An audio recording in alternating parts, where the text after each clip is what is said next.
और जिस थाड मिसाइल हमने आपको खबर दिखाई थी जिसके बारे में, उसकी पूरी जानकारी अब आपको हम जल्दी से दे देते हैं। पूरा नाम सबसे पहले क्या है? THAAD, यानी पूरा नाम है terminal high altitude area defence. इसका वजन कितना है? वजन है तकरीबन 900 किलो। रेंज है इसकी 200 किलोमीटर की, उड़ान 150 किलोमीटर और इसकी रफ्तार 10,000 किलोमीटर प्रति घंटा। बैलिस्टिक मिसाइल से बचाव कम दूरी 1000 किलोमीटर, मध्यम दूरी बताया जा रहा है कि लगभग 1000 से 3000 किलोमीटर की है। और इसकी जो एवरेज डिस्टेंस यानी माध्यमिक दूरी कह सकते हैं 3000 से 5000 किलोमीटर की है। और साथ ही कंटिन्यू मीलों दूर से मिसाइल का ये पता लगाता है। मध्यम रेंज वाली बैलिस्टिक मिसाइलों का ये काल माना जाता है। लॉन्चिंग के समय ही मिसाइल तबाह करने में ये सक्षम है। सबसे एडवांस रडार सिस्टम से ये लैस है और अन्य मिसाइल सिस्टम के साथ भी ये कारगर है। तो इतना शक्तिशाली है ये थाड मिसाइल जो कि अमेरिका का है और इस पूरे वॉर के बीच में ये इजराइल को बड़ी मदद होगी। तो थाड मिसाइल सिस्टम की ताकत के बारे में हमने आपको बताया है। और वॉर जोन से इस वक्त हमारे सहयोगी सुमित हमारे साथ लाइव जुड़े हुए हैं। सुमित करो करते हैं। सुमित, सबसे पहले तो आप अपनी लोकेशन बताइए, वहां पर ताजा हालात क्या है ये बताइए। और कहा यह जा रहा है कि अमेरिका जितनी ज्यादा इजराइल को मदद दे रहा है उतनी ज्यादा जो अरब देश हैं वो भड़क रहे हैं। ईरान ने तो खुली चेतावनी तक दे दी है अमेरिका को।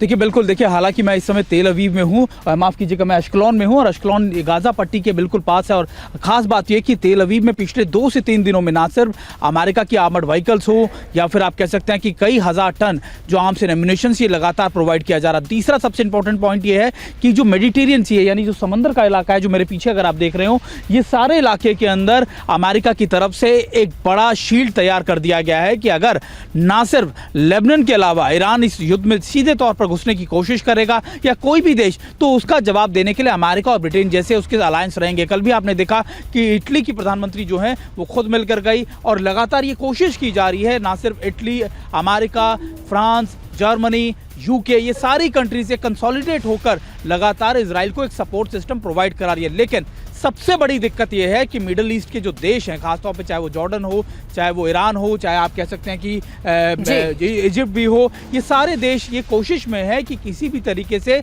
इजराइल के ना सिर्फ इन अटैक्स को रोका जाए बल्कि हमास को रिवाइव किया जाए। हमास को जिस तरीके से नुकसान पहुंचा है उसको कहीं ना कहीं रिवाइव किया जाए और हिजबुल्लाह को भी बड़े स्केल पर खड़ा किया जाए। यही वजह है कि लगातार इजराइल के खिलाफ एक मोर्चेबंदी करने की कोशिश जरूर की जा रही है मिडिल ईस्ट के कई देशों की तरफ से। लेकिन इजराइल को जिस तरीके का सपोर्ट अमेरिका की तरफ से मिल रहा है, यूके की तरफ से मिल रहा है, वो दर्शा रहा है कि इजराइल ना तो पीछे हटेगा और जब तक गाजा पट्टी के नॉर्थ के इलाकों में वो अपनी पैठ अच्छी मजबूत नहीं कर लेगा, अपनी 3 लेयर्स ऑफ ऑपरेशंस को कंप्लीट नहीं कर लेगा, वो पीछे नहीं आएगा।